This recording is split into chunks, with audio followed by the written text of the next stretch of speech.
মইপিঠে অবশেষে ধরা পড়ল বাঘ। গতকাল রাতে বন দপ্তরে পাতা খাঁচায় ধরা পড়ে এই বাঘটি। দুদিন ধরে মইপিঠে কার্যত তাণ্ডব চালানোর পর গতকাল এক বনকর্মীকে গুরুতর জখম করার পর গতকাল রাতে খাঁচা পাতা হয়, সেই খাঁচায় ধরা পড়ল এই বাঘ।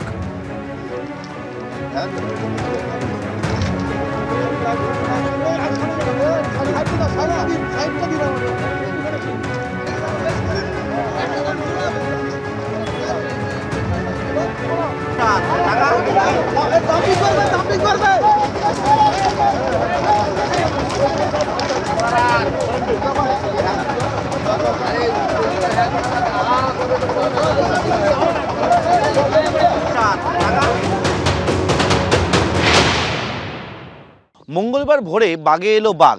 রয়্যাল বেঙ্গল একেবারেই চাষের জমি রয়েছে, যে জমিতে সোমবার থেকে একেবারে ঘাপটি মেরে বসেছিল, সেখানে কিন্তু আজকে ভোরবেলা এরকম যে দুটি খাঁচা পাতা হয়েছিল তার মধ্যে একটি খাঁচা বন্দি হয় বাঘ। এবং বন আধিকারিকরা যে বিষয়টা জানাচ্ছেন, তারা কিন্তু বাঘকে উদ্ধার করে নিয়ে গেছে। চিকিৎসকেরা দেখছে, এখনও পর্যন্ত বন দপ্তরের তরফে যেটা বলা হচ্ছে, বাঘ সুস্থ অবস্থাতে রয়েছে। 10 বছরের এই পূর্ণবয়স্ক রয়্যাল বেঙ্গল, এবং এখান থেকে উদ্ধার করে নিয়ে গিয়ে চিকিৎসা করার পরে তাকে গভীর জঙ্গলে ছেড়ে দেওয়া হবে। মইপিঠ এলাকায় নগেরাবাদ এলাকার বাসিন্দারা তারা একেবারে সোমবার দিনভর যে একেবারে এখানে আসে, তারা আতঙ্কের মধ্যে, উৎকণ্ঠার মধ্যে থাকে, কারণ এখানে বাঘে মানুষের লড়াই দেখতে পায় স্থানীয় বাসিন্দারা। আতঙ্কের মধ্যে ছিলেন তারা। আজকে ভোরবেলা যখন বাঘ খাঁচাবন্দি হয়, তারা কিন্তু অনেকটাই স্বস্তির নিঃশ্বাস ফেলে। ক্যামেরায় অতনু কুণ্ডুর সঙ্গে সুকান্ত দাস ও পার্থপ্রতিম ঘোষ, এবিপি আনন্দ, দক্ষিণ 24 পরগনা।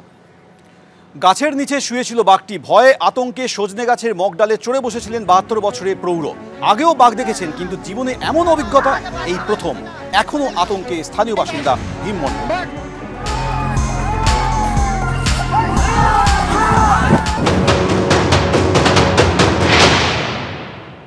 অবশেষে মইপিঠের বাঘ ধরা পড়েছে, কিন্তু যে জায়গায় এই বাঘের সঙ্গে মানুষের একেবারে লড়াই হয়, সেই জায়গায় আমরা রয়েছি।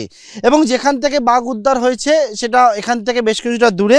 এবং এই জায়গায় যা যা ঘটনা ঘটেছিল একবার জানবো, কারণ গতকালকে ভীম মণ্ডল আপনি এখানে ছিলেন, এবং সেই সময় কি দেখতে পেলেন, তারপর কি হলো? দেখতে পেলাম যে ওকে তাড়িয়ে আনছে। তখন আমি মনে মনে করছি যে ও তো আসতে পারে। আমি সেই সময় গাছে উঠে গিয়েছিলাম। ফরেস্টার কর্মীরা এসে ওকে তাড়া করে, তখন ও আমার গাছের ভিতরতে লাফিয়ে গিয়ে ও সামনে পড়ে। কোনখানটা চলুন দেখি একটু। ওই লাঠির মুখের কাছে ওই এর উপর শুয়ে আছে। হ্যাঁ, এক লাফে এসে এখানে পড়েছে। তখন আপনি কোন গাছটা? আমি এই গাছে দাঁড়িয়ে আছি, এই গাছ এখানে দাঁড়িয়ে আছে। হ্যাঁ, তখন আপনাকে বোধহয় বনকর্মীরা বলছে নামার জন্য। হ্যাঁ, নামার জন্য বলছি, কিন্তু আমি নামবো কি করে? আমার গাছের তলায় তো বাঘ। ও তো আমি নেমে পড়লে আমাকে ধরে ফেলবে। অথচ এক লাফে কি সেই লোকের কি করবেন বুঝে উঠতে পারছেন না। এই ছোট এই গাছ, সজনে গাছ, এখানে উঠে পড়েছে হঠাৎ তো। আমি আমার বড় গাছে উঠতে আর সময় দেয়নি, মাত্র সেখানে কোদাল ফেলে দিয়ে আমি গাছে উঠে গেছি। চাষের কাজ করছেন, তখন একাই ছিলেন এখানটা? হ্যাঁ, একাই ছিলাম।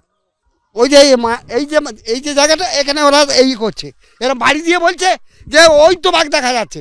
ও মানে ঘুরে পড়ে তখন লাভ মেরেছে, এখানে এসে পড়েছে, পড়ে মাত্র তার মুখের উপরে গিয়ে কামড়েছে।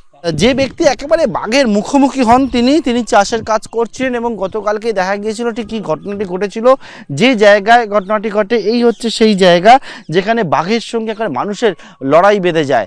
বর্তমানে বাঘ খাঁচাবন্দি হয়েছে, বাঘ এখান থেকে গেছে, কিন্তু সেই আতঙ্কটা এখনও গ্রাস করে রেখেছে এই এলাকার বাসিন্দাদেরকে।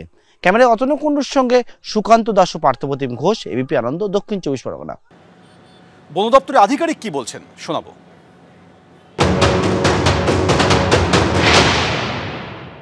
আমাদের ডক্টরবাবু প্রিলিমিনারি যেটা চেক করে বলেছেন, তো মেল আছে, পূর্ণবয়স মেল আছে, অ্যারাউন্ড 10 ইয়ার্স এজ হবে, আর 3:30 নাগাদ ধরা পড়েছে। বাঘও থাকবে, আমরাও থাকবো, তো সেই যে কো এক্সিস্টেন্সটা রয়েছে, সেই কো এক্সিস্টেন্সের মধ্যে কোনো সময় এরকম সিচুয়েশনটা ক্রিয়েট হয়ে যায়, কেন বাঘের সংখ্যাও অনেকটা বেড়েছে অ্যান্ড মানুষের সংখ্যা বাড়ছে, তার জন্য ইন্টারাকশনও একটু বেশি হচ্ছে বিটুইন হিউম্যান অ্যান্ড টাইগার।